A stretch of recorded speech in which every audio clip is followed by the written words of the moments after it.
Good morning बच्चों, मैं Dinesh Kumar, TGT physical education, केंद्रीय विद्यालय पन्ना।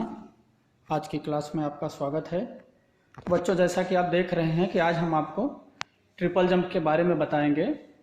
जैसा कि आपको हमने पहले लॉन्ग जंप के बारे में बता चुके हैं और उससे संबंधित क्वेश्चन आंसर भी बताया जा चुका है।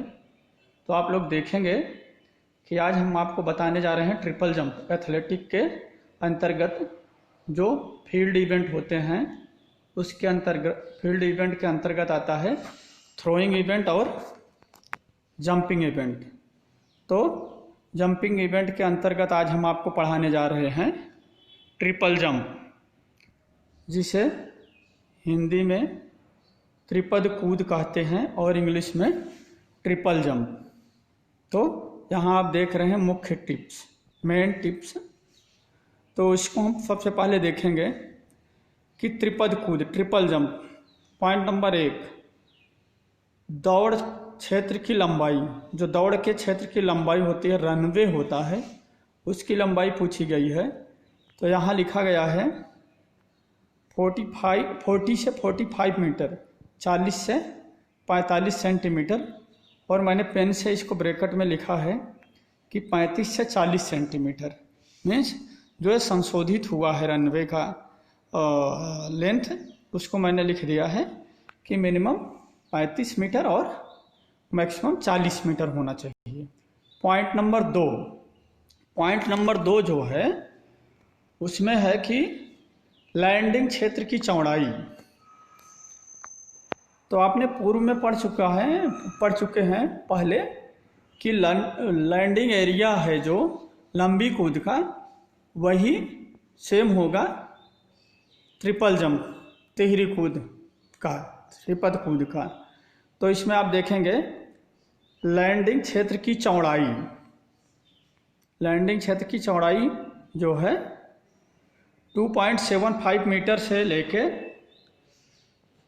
3 मीटर, 2.75 मीटर से लेके 3 मीटर तक चौड़ा हो सकता है। क्या? लैंडिंग एरिया, जिसमें एथलीट जंप करने के बाद लैंड करता है। तीसरे पॉइंट में है लैंडिंग क्षेत्र की लंबाई, जो पिट एरिया हमारा है। जैसे मैंने आपको लॉन्ग जंप में बताया था कि उसमें जो पिट एरिया होता है तो उसमें 50 सेंटीमीटर गहरा करके उसमें रेत डाली जाती है, सैंड। तो ये बताया गया है लैंडिंग क्षेत्र की लंबाई जो है 9 मीटर। तो लैंडिंग क्षेत्र की लंबाई 9 मीटर है। अगला पॉइंट है point number 4, take off board. जो टेक ऑफ बोर्ड होता है, खिलाड़ी रन करके आता है और उस पर जहाँ से जंप करता है वहाँ टेक ऑफ बोर्ड लगाया जाता है। तो बोल रहा है कि टेक ऑफ बोर्ड। तो यहाँ दिया है 13 मीटर क्षेत्र से दूरी। क्षेत्र से दूरी मतलब लैंडिंग एरिया से 13 मीटर दूरी पर टेक ऑफ बोर्ड्स लगाए जाएंगे। टेक ऑफ बोर्ड्स का मतलब इसमें यह है कि 2 टेक ऑफ बोर्ड होते हैं, एक मेंस के लिए और एक वुमेन्स के लिए। तो जो लैंडिंग एरिया से 13 मीटर दूरी पर टेक ऑफ बोर्ड लगाया जाएगा वो किसके लिए है? मेंस के लिए, पुरुषों के लिए। और जो 11 मीटर दूरी पर, लैंडिंग एरिया से 11 मीटर दूरी पर लगाया जाएगा, वो क्या है? वो है हमारा फीमेल, महिलाओं के लिए है। तो इस चीज़ को आप ध्यान रखेंगे। पॉइंट नंबर 4 को, take off board, landing area से टेक ऑफ बोर्ड कितनी दूरी पर लगाया जाएगा?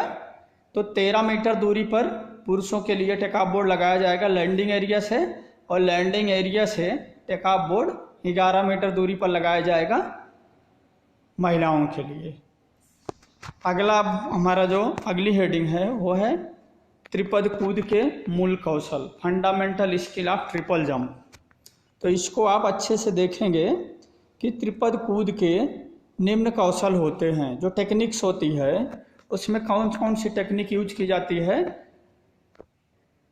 जंप के लिए। तो पहला जो है हमारा है 1 नंबर में अभिगमन पथ, अप्रोच रन।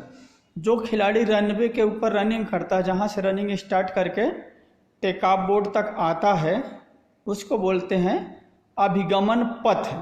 अभिगमन पथ अप्रोच रन, जो अपना रन जंप करने के लिए रनवे पे अपना रनवे सेट करता है, उसको बोलते हैं अप्रोच रन। तो आगे लिखा गया है ट्रिपल जंप में अभिगमन पथ 35 से 40 मीटर के बीच होता है। सामान्यतः त्रिपद कूद के प्रतियोगी 20 से 22 स्ट्राइड 20 से 22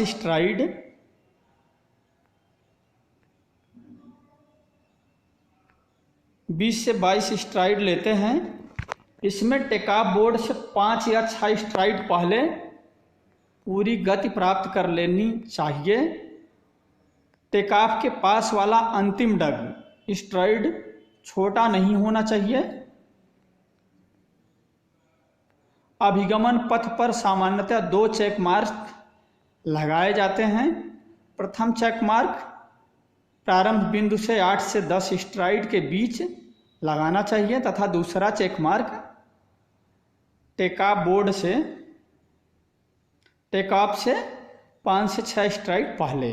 तो बच्चों यहाँ हम आपको फिर से एक बार इसको समझाना चाहते हैं कि अभिगमन पथ के लिए जो बताया गया, ट्रिपल जंप में अभिगमन पथ 35 से 40 मीटर, जो रनवे होगा वो 35 से 40 मीटर के बीच होगा।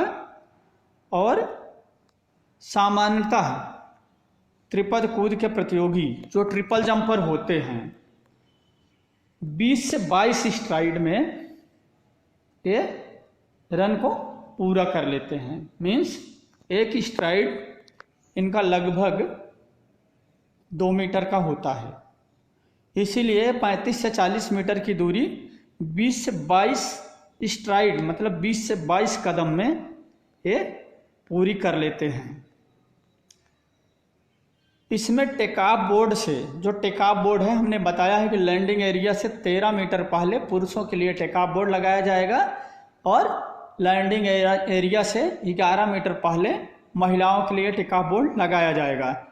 तो इसमें टेकऑफ बोर्ड से 5 या 6 स्ट्राइड पहले पूरी गति प्राप्त कर लेनी चाहिए। मीन्स जो आपका रनवे है, जहाँ से आप रनिंग स्टार्ट करते हैं, वहाँ से लेके रनिंग पूरा फुल स्पीड से आएंगे। और कहा है कि जो हमारा टेकऑफ बोर्ड से 5 या 6 स्ट्राइड 5 या 6 कदम पहले आपको पूरी गति प्राप्त कर लेनी चाहिए, मतलब फुल स्पीड होनी चाहिए और उसमें कदम छोटे बड़े नहीं होने चाहिए, एक बराबर होने चाहिए। टेकऑफ के पास वाला अंतिम डग, जो टेकऑफ लेने वाला पहला स्टेप होता है, जो हमारा टेकऑफ बोर्ड पे हमारा इस पाइप के साथ पाइप पड़ता है, वो कहा है कि छोटा नहीं होना चाहिए। अगर छोटा होगा तो पावर कम लगेगा और डिस्टेंस कम कवर कर पाएंगे। तो इसलिए स्टेप जो है पूरा फुल होना चाहिए। उसके बाद आगे है अभिगमन पथ। रनवे पर 2 चेक मार्क्स लगाए जाते हैं। पहला चेक मार्क कहाँ लगेगा? स्टार्टिंग लाइन से 8 या 10 कदम के बीच, जहाँ से खिलाड़ी अपनी रनिंग स्टार्ट करता है जंप करने के लिए, वहाँ से 8 या 10 कदम पर एक चेक मार्क लगाना चाहिए तथा दूसरा चेक मार्क टेकऑफ बोर्ड से पहले, टेकऑफ बोर्ड से 5-6 कदम पहले। स्ट्राइड का मतलब होता है कदम, जो डग बोलते हैं कि बड़े बड़े डग भरते हुए खिलाड़ी दौड़ रहा है, तो स्ट्राइड का मतलब होता है डग। तो इस प्रकार से हमने रनवे के लिए देखा। अब अगला पॉइंट हमारा जो है वो हमारा, इसमें आप फिगर देख पा रहे हैं, अच्छे से देखेंगे कि जो हमारा ये, पहले आपको हम लैंडिंग एरिया दिखाते हैं। ये जो हमारा है 9 मीटर लेंथ, बीच में लिखा है लैंडिंग क्षेत्र और सामने में लिखा है 2.75 मीटर से 3 मीटर। ये क्या है? लैंडिंग एरिया की चौड़ाई है और 9 मीटर जो है लैंडिंग एरिया की लंबाई है। आगे हम चलते हैं, देखते हैं। अब रनवे देखेंगे। ये आप रनवे देखिए, रनवे के ऊपर लिखा है 40 मीटर। और एक लंबा सा विक्टर दिया गया है, और लैंडिंग एरिया से टेक ऑफ बोर्ड तक क्या लिखा है 13 मीटर, 13 मीटर। उसके बाद क्या है, जो ए पे एरो दिया गया है वो है प्लास्टिशियन इंडिकेटर। ये क्या करता है, फाउल दर्शाता है कि खिलाड़ी का सही जंप हुआ है या जंप फाउल है। बी का जो विक्टर दिया है टेक ऑफ बोर्ड लिखा गया है, तो बी टेक ऑफ बोर्ड है, और ए जो है प्लास्टिशियन इंडिकेटर है जो दर्शाता है कि जंप क्लीन है या फाउल है।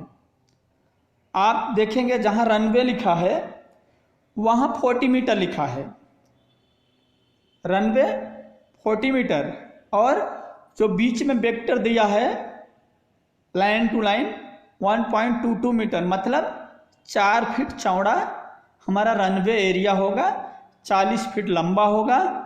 13 मीटर पे टेक ऑफ बोर्ड किसके लिए लगाया जाएगा, लैंडिंग एरिया से 13 मीटर दूरी पर टेक ऑफ बोर्ड गर्ल्स के, बॉयज के लिए मीन्स मेंस के लिए, और 11 मीटर पर किसके लिए लगाया जाएगा, गर्ल्स के लिए एंड वुमेन्स के लिए।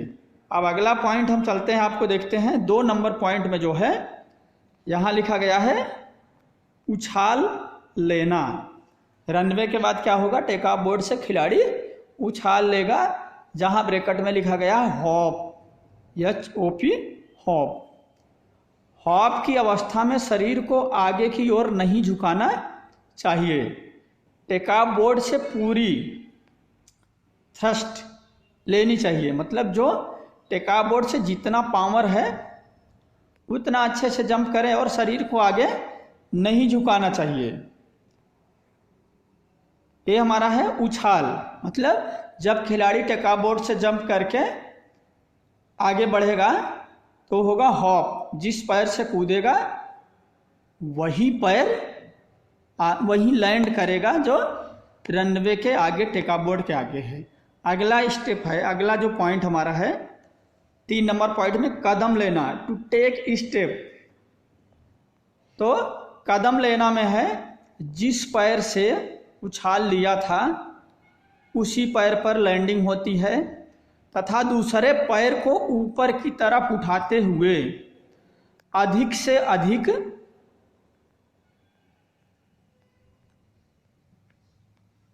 दूरी तक कदम लेने की कोशिश करनी चाहिए। कदम लेते समय जंपर को अपने शरीर का संतुलन नहीं खोना चाहिए।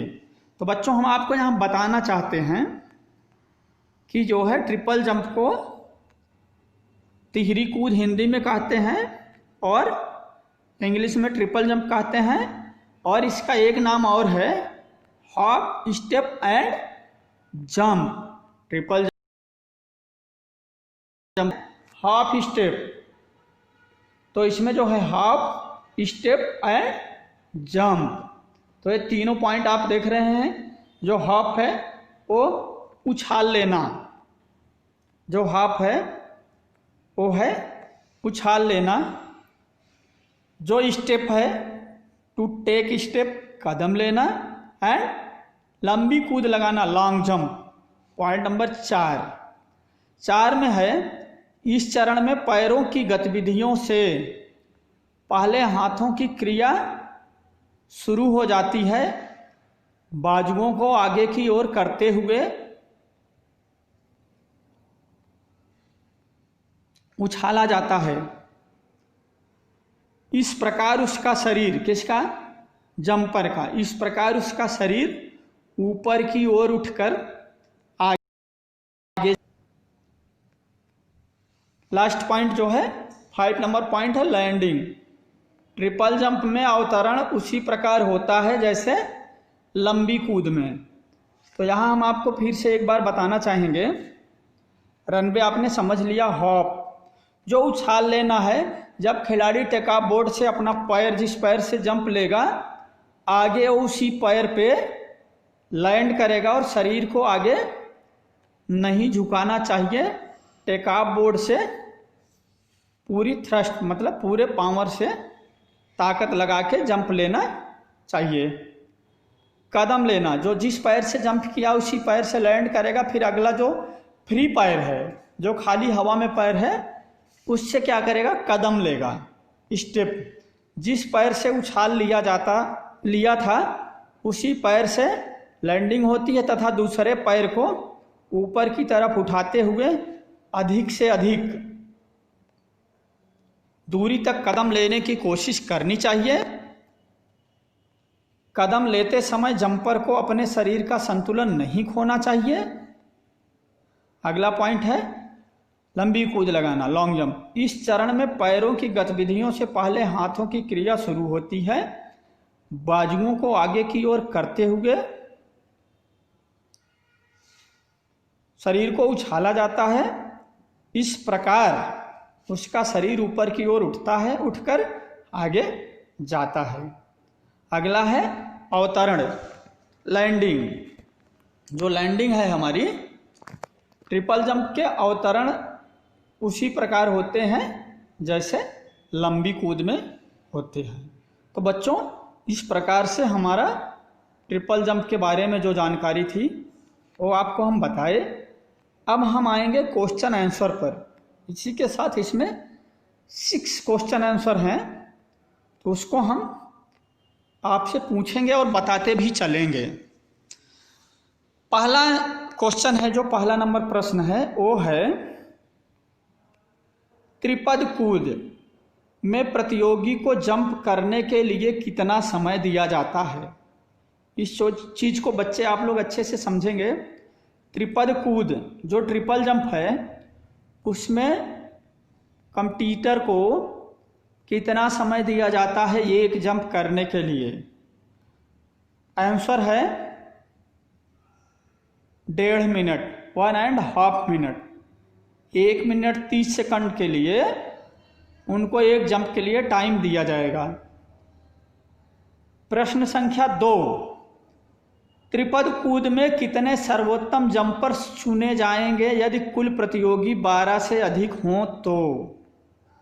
इसमें आप ध्यान से देखेंगे, त्रिपद कूद में कितने सर्वोत्तम जंपर्स चुने जाएंगे यदि कुल प्रतियोगी की संख्या 12 से अधिक हो तो इस पे आंसर पे आप लोग ध्यान देंगे। अंतरराष्ट्रीय स्तर पर 12 व राष्ट्रीय स्तर पर 8 सर्वोत्तम जंपर्स चुने जाएंगे। अगला प्रश्न है प्रश्न संख्या 3, यदि 12 या 8 जंपर हों तो प्रत्येक जंप करने के लिए कितने अवसर प्रदान किए जाएंगे। इसमें बताया गया है, यदि 12 या 8 जंपर्स हों तो प्रत्येक को जंप करने के लिए कितने अवसर प्रदान किए जाएंगे। तो इस प्रकार से आंसर देखेंगे, प्रत्येक जंपर को 6 अवसर प्रदान किए जाएंगे। कब? जब हमारे 12 या 8 जंपर हों तो 12 जंपर कहाँ होते हैं, इंटरनेशनल लेवल पर, और 8 जंपर्स जो होते हैं वो हमारे नेशनल लेवल पर होते हैं। तो इस प्रकार से बताया गया है कि प्रत्येक जंपर्स को 6 अवसर प्रदान किए जाएंगे, जो इसको टर्मिनोलॉजी में बोला जाएगा बेस्ट ऑफ 6। मतलब कि एक खिलाड़ी को 6 जंप दी जाएगी अपना बेस्ट परफॉर्मेंस करने के लिए। अगला प्रश्न है प्रश्न संख्या 4 में है, 12 या 8 सर्वोत्तम जंपर्स को चुनने के लिए कितने अवसर प्रदान किए जाएंगे। 12 या 8 जंपर्स को, सर्वोत्तम जंपर्स को चुनने के लिए कितने अवसर प्रदान किए जाएंगे। तो उत्तर में है, प्रत्येक जंपर्स को 3 अवसर प्रदान किए जाएंगे। यहाँ हम आपको समझाना चाहते हैं, ध्यान से देखेंगे। इसमें प्रश्न संख्या 4 में कहा गया है कि 12 या 8 सर्वोत्तम जंपर्स को चुनने के लिए कितने अवसर प्रदान किए जाएंगे। मान लीजिए हमारे पास 50 जंपर्स आए हैं और हमें इंटरनेशनल लेवल पर उनको 12 जंपर्स को चूज करना है और नेशनल लेवल पर 8 जंपर्स को। तो क्या करेंगे, एक क्वालीफाई मार्क लगाएंगे मेजरमेंट के जरिए और सारे जंपर्स को बता दिया जाएगा कि यह क्वालिफाई मार्क इतने मीटर के ऊपर लगाया गया है। जो खिलाड़ी इस मार्क को पार करेगा वो क्वालिफाई करेगा। तो इसमें एक प्रश्न और उठता है कि यदि उस मार्क को 12 खिलाड़ी से ज़्यादा पार करते हैं तो सर्वोत्तम 12 जंपर्स जो टॉप 12 होंगे उनको ऊपर से सेलेक्ट करेंगे। जैसे 1 नंबर, 2 नंबर, 3 नंबर, 4 नंबर पे कौन है तो टॉप लेवल से 12 एथलीट सेलेक्ट कर लिए जाएंगे और सेम प्रोसेस होगा नेशनल लेवल पे, जहां हमको 8 जंपर सेलेक्ट करने हैं तो यही प्रक्रिया होगी। अब दूसरा प्रश्न इसमें उठता है कि यदि 12 या 8 जंपर क्वालिफाई मार्क को पार नहीं कर पाते, जो हमने क्वालिफाइंग लगाया है इंटरनेशनल के लिए 12 एथलीट और नेशनल के लिए 8 एथलीट क्वालिफाई नहीं कर पाते हैं, तब हम 8 या 12 जंपर्स को सेलेक्ट करने के लिए जो हमारे क्वालिफाई के नियरेस्ट सबसे नज़दीक जो जंपर्स होंगे उनमें से हम जितने खिलाड़ी हमारे 12 या 8 में कम पड़ रहे हैं उनमें से हम सेलेक्ट करेंगे। अगला प्रश्न है प्रश्न संख्या 5।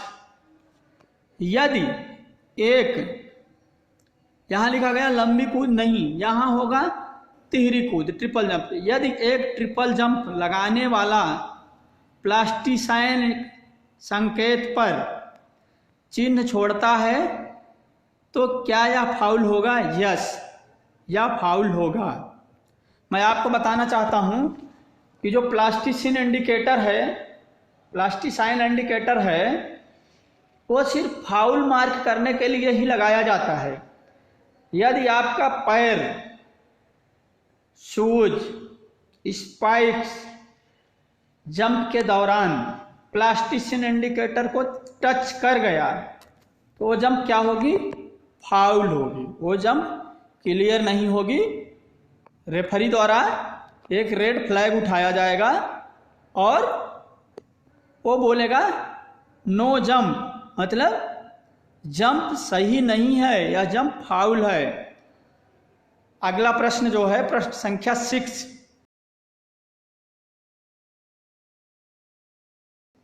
जो हमारे नेशनल लेवल और इंटरनेशनल लेवल पर खिलाड़ी हैं पूछा गया है उनके नाम।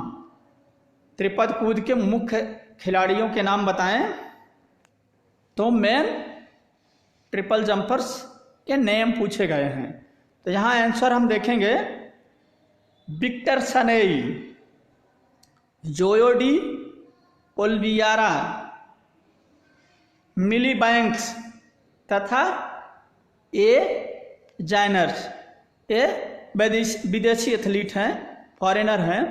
और जो हमारे इंडियन एथलीट हैं, इंडियन ट्रिपल जंपर हैं, जो हैं मोहिंदर सिंह गिल, सुरेश बाबू, अंजू बाबी जॉर्ज, रणजीत महेश्वरी, बीएस सुरेखा। तो इस प्रकार से हमारे